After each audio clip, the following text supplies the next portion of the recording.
Am I gonna be that person who has too many bookish things?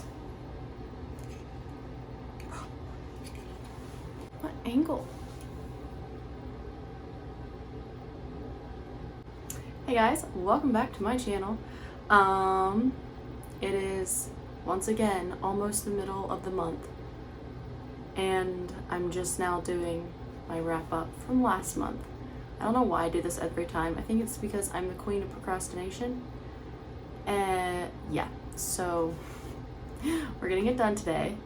I have 7 books to talk about. Yeah, so I read 7 books in March, which was good because March was an interesting month. So, without further ado, let's just jump right in, shall we? Okay, you're gonna have to bear with me since it was half a month ago to a month and a half ago that I read these books. I don't know a whole lot to say about them because it's kind of not fresh in my memory because I've read some really good books since then. But the first book I read was an ebook. I read Death on the Nile by Agatha Christie. And yeah, another Agatha Christie that just, I was not expecting the ending and did not expect who did it, you know. She gets me every time.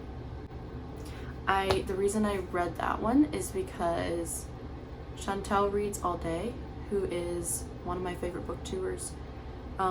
She reads an Agatha Christie a month and tries to solve it. And so before I watched her video with spoilers, I wanted to read it, so I read it. So basically, it is about how was it? It was a bunch of people on a boat. Okay. Anyway, there was a bunch of people on a boat on the Nile River in Egypt, and a murder happens. And basically there's like a process of elimination, and you think this person did it, and then they didn't do it, and then it's the people, yeah. Yes. So yeah, I enjoyed it, and looking forward to my next Agatha Christie. Next, I read All Along You Were Blooming by Morgan Harper Nichols. This was my favorite Morgan Harper Nichols book. I read How Far You Have Come, like, was it February, January, something earlier, and I enjoyed that, but this was even better. I mean, like, first of all, it's beautiful. Her illustration style, her art is, I love her art style. And then the words, just, it's so good. So basically they're poems, and then they're just with beautiful illustrations, and oh, so cute. It's like a coffee. Oh, look at that. Anyways, really loved this one. Then I read Dream of Freedom by Michael Phillips. So one of my favorite, or a series I enjoyed when I was, I don't know, 12, 13. I really enjoyed that series. And then I read it again last year and enjoyed it again, was by Michael Phillips. And so I read this book, and it's a chunker. It's like 500, little over 500 pages, and I just got the second book in this series, and it is over 600 pages. I love big books, but they are intimidating. But basically, it has a lot of history in it.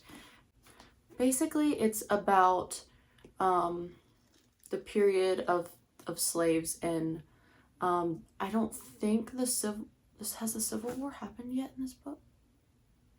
No, the Civil War has not yet happened. It is like pre-Civil War, when the tension is just, it's getting intense.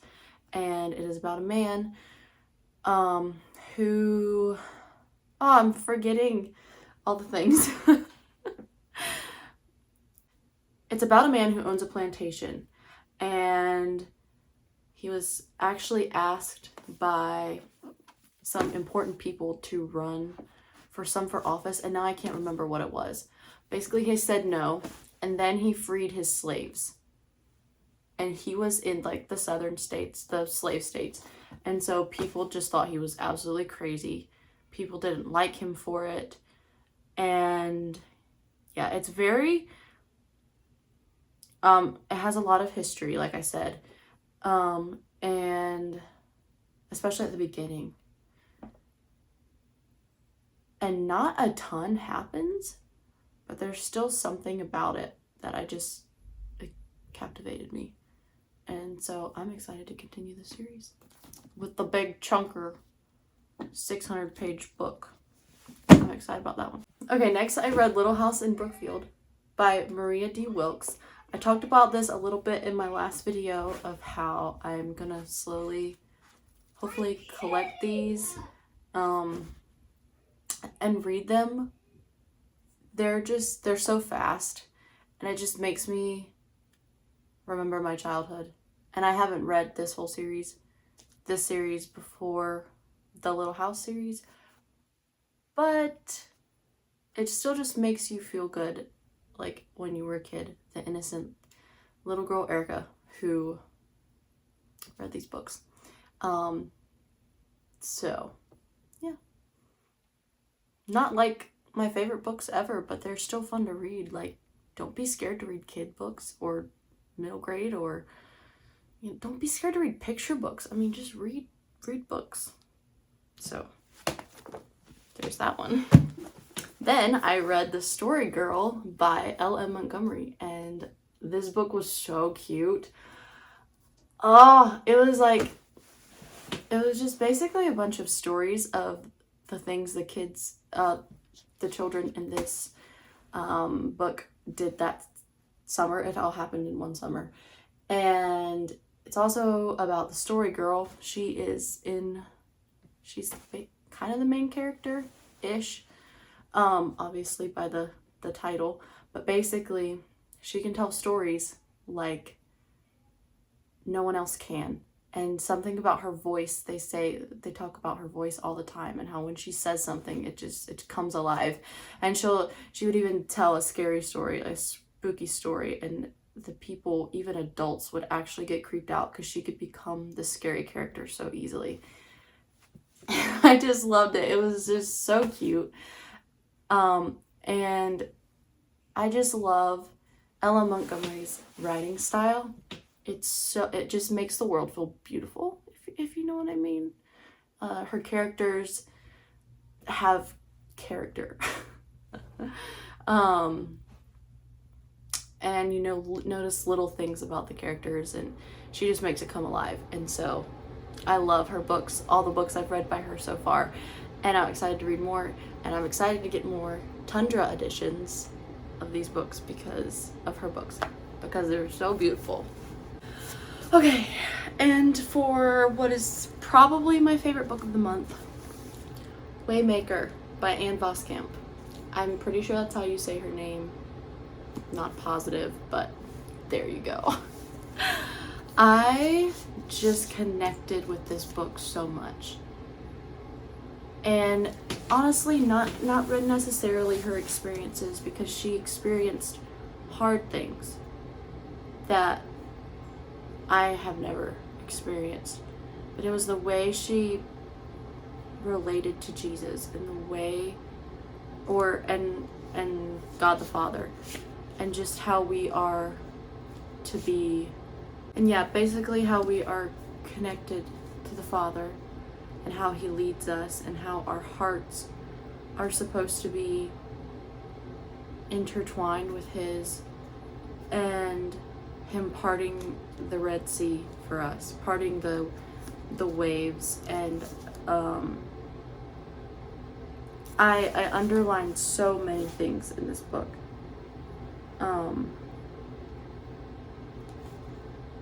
And yeah, I have a feeling I'm gonna read this many, many, many times, because I literally already want to read it again, because It was so good. And the cover design is incredible. I didn't notice this until I saw it on her Instagram page. But so you have the dust jacket. And you can see it does that. Mine was torn a little bit, which is sad, but it's fine.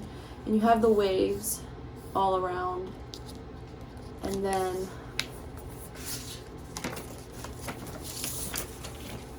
he makes a way through the waves. So if the cover tells you anything, this book's good. And it's beautiful too. And I'm a sucker for beautiful books. Like, can I rant a little bit? Can I have a little chit chat? Read this book, first of all. Okay, I'm done.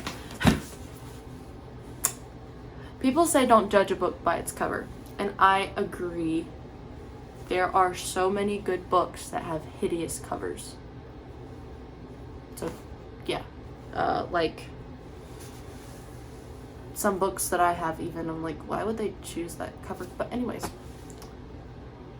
But a good cover makes a book so much more enjoyable. Like, I'll read a book if it has an ugly cover and I'll love it, absolutely. But when you have a book with a beautiful cover and a book that lays nicely, like, I don't know if I really have one that is a good example, but there's just something about it. It's like coffee.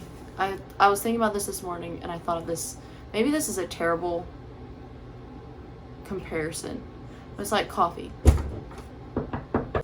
Okay, like I was saying, good coffee is gonna taste good in an ugly cup and a beautiful cup. But when you drink it in a nice cup that looks beautiful, that fits in your hand perfectly, it's just so much better. And that's how I feel with books. So, yes, there's my thoughts on book covers. I love book covers that make me happy. Yes. So, do I judge a book by its cover? Sometimes I do.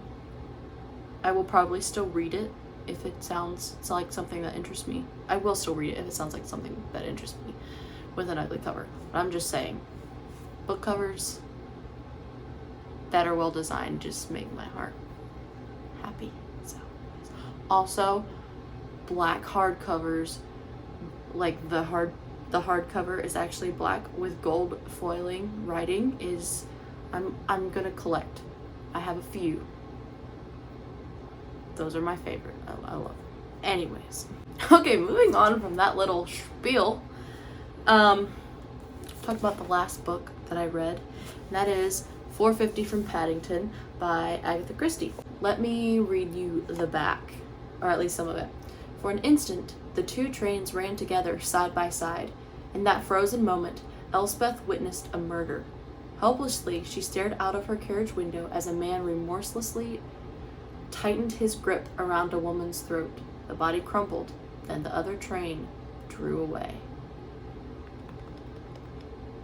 Yeah. So, that happens in like the first chapter. So the first chapter, you're like, okay, what is going on here? And you know what? I literally forgot who did it. Oh no, I don't. I do remember. And I kind of figured it out. I guessed it. It was definitely a possibility. But I was not like, oh yes, this person absolutely killed the person. It was like definitely still some things that I was like, oh, interesting. So, yes, this was a good book. This was also another one that Chantel solved. So, I got the physical copy because that's always fun.